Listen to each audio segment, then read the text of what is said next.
Okay, next one is, could you describe a recent situation where you felt the leader could have benefited from additional training or guidance in culture building, leadership, or both?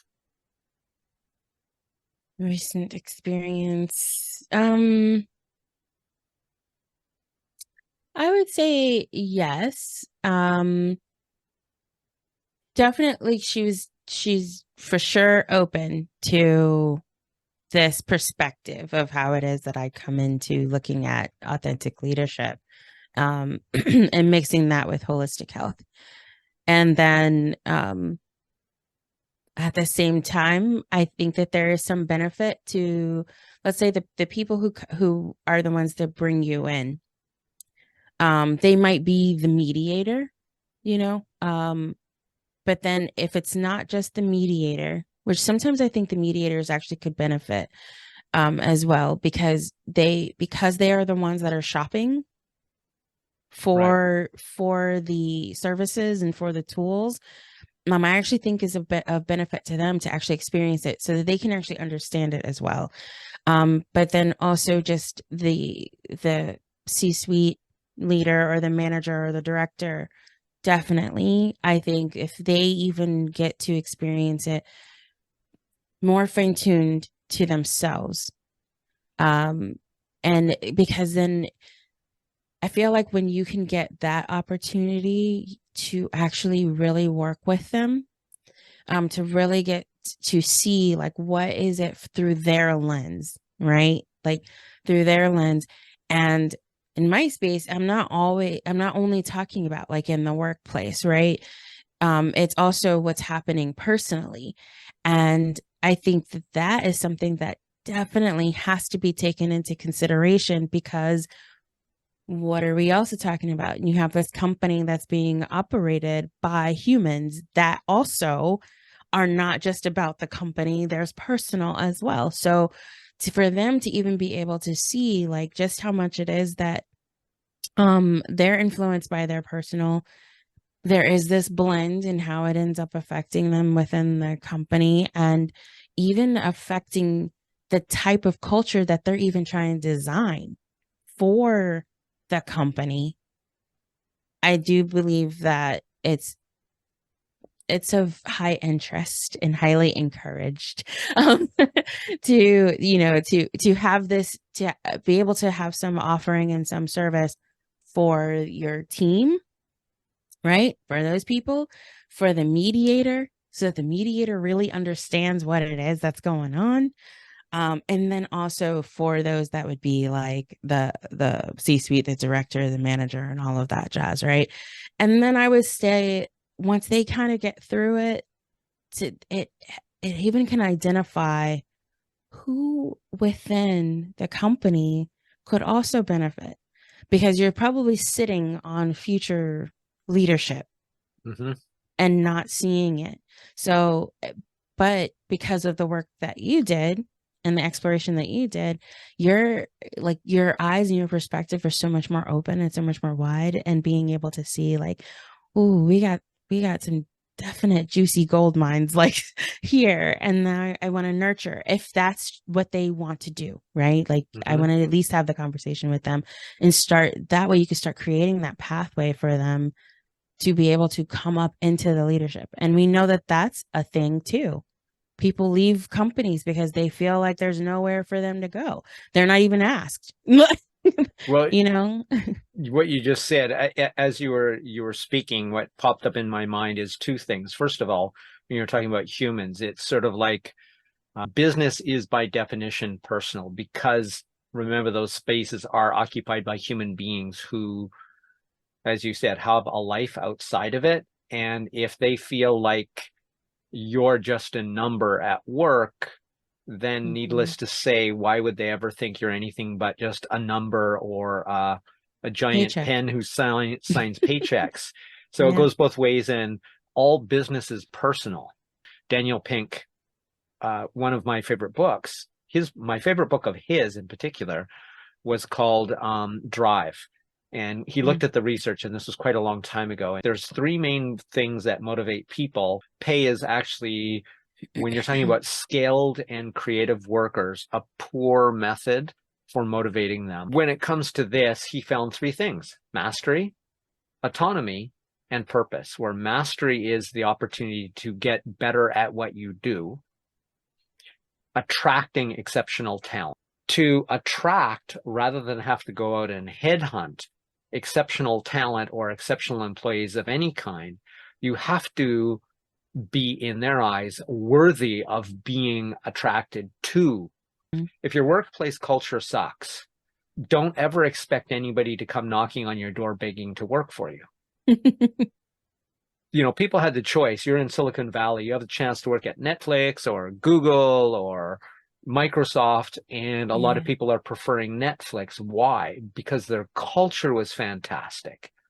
And in fact, to the point where they'd say, if a recruiter comes to you with a job offer, or another company comes to you with a job offer, please go and take the interview.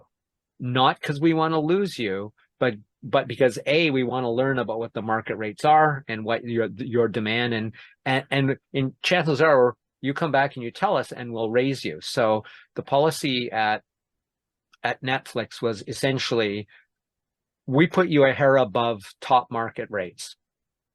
So it's like, we find out what the top market rates are for whatever your skill is. We assume you're great, and if you're not, you shouldn't be here, and we will, you know, sort of give you a hug as we kick you out the door with some severance pay, because that's just their criteria. But at the same time, yeah, if you want to, if somebody else is interested in you, please tell us so that we can keep current on the market trends. And, you know, if you decide to leave, that's cool. But, you know, you doing that for us, and we don't want you to have to hide to look at other opportunities. That helps both of us, and we can both win, even if you leave. And just think of how you would feel working for a company, or how anybody would feel working for a company that says, you know, if you get a better opportunity, I want you to take it because I want you to do well. But, you know, the fact that you're not in danger of losing your job just because you talk to somebody. Yeah, Right? exactly. How many I places was have just that kind of thinking, safety? Yeah. I was just thinking that, like, the safety, the, like, in a way, it's even for the employees, like, oh, this is really cool, because then at least if there is a way that I could stay, I might stay. And you can actually then, I think, through that whole process, it even explores why you were even considering leaving. So of course, then Netflix is going to want to know, why were you considering leaving? And Right. then that opens up a whole nother conversation, right? And like, Right. you're yeah, like, and to have that just open convo there, and the ability to have the conversation is Right. simply amazing. I've been in a sticky situation, very sticky situation before, and actually had not even formally accepted, and the HR manager told my VP that she got the call to confirm my stuff. And I was like, who could I report you to? Like, it was like, I didn't even know. And it really did make it very, very tense for a short time period, right? Now at that time, then the VP said, no, I wish you would have told me, because then I could have, like, possibly helped and all of that stuff too. Which, even then, that conversation was enlightening, because it was like, oh, okay, yeah, you were totally ready for me to go anyway too. Like, and why, and which we did have the conversation that just the way that the structure was, they couldn't create something new or even extend budget or anything like that. So we did have that conversation of, like, yeah, why was I looking in the first place? It was just the way that it happened that was just quite icky and very, very stressful. You know. Yeah. So to have a policy like that within Netflix, like you said, we're not sure if that's still in place right now, but, like, to have that, like, culture, I'm basing is it quite on cool. the book as it stood when I read it. And the other thing that they had there, and Patty McCord was their head of HR or head of talent, whatever her role was. Her book talks about it too, except she goes specifically, because she was there during the same time as Reed Hastings. And she was the one who actually created much of the culture, because she was that HR person. And it was like, it was all about radical honesty. So think of how you would feel to know it's just like, just be radically honest with us. This isn't about being mean to people, but everybody thinks psychological safety is about everybody's feelings being protected. And that's wrong. That's not actually what psychological safety means. It's about not only feeling safe to object, feeling safe to say, I don't know, I'm confused, all those things that make us really human, Right.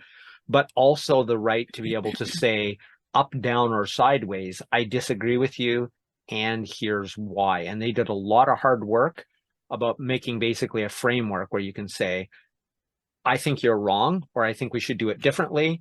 Here's why, here's the actions we can take. Even when it came to supportive or constructive feedback or whatever you want to call it, it was like, it wasn't just you're doing this wrong. It was like, this is what you're doing. Here's what you could do better, or how you could do something better and why it's better. So it's both sides of it. It's the ability to also disagree and stuff. The reticular activating system. It's part of your brain. I'd like to show you on my brain hat, but it doesn't have it, but it's sort of like right there near the middle. And it's like a finger-sized piece of your brain that essentially decides to either let things through to your conscious awareness or not. There's tons of things we perceive around us that never become conscious because they're not a threat, they're not of value, they're just background noise. So our brain has to decide what is worthy of our attention, because our attention is very finite. Therefore, what you're talking about, that's the other thing. If you don't have to worry about surviving in the workplace jungle, what I call vulture culture, about being, you know, pecked at or taken advantage of or competing internally, then you can focus on doing a great job at your job rather than having to save your ass for all the people around you who are trying to backstab you. Because of that, you can now put that attention where it belongs and do your best work. If you have to worry, keep track of all the people and what they're doing and how you're going to maneuver against all the them, calculations and then all of that mental resource is definitely not going into your work, it's going into the politics. So let's talk about the next question then. And that is,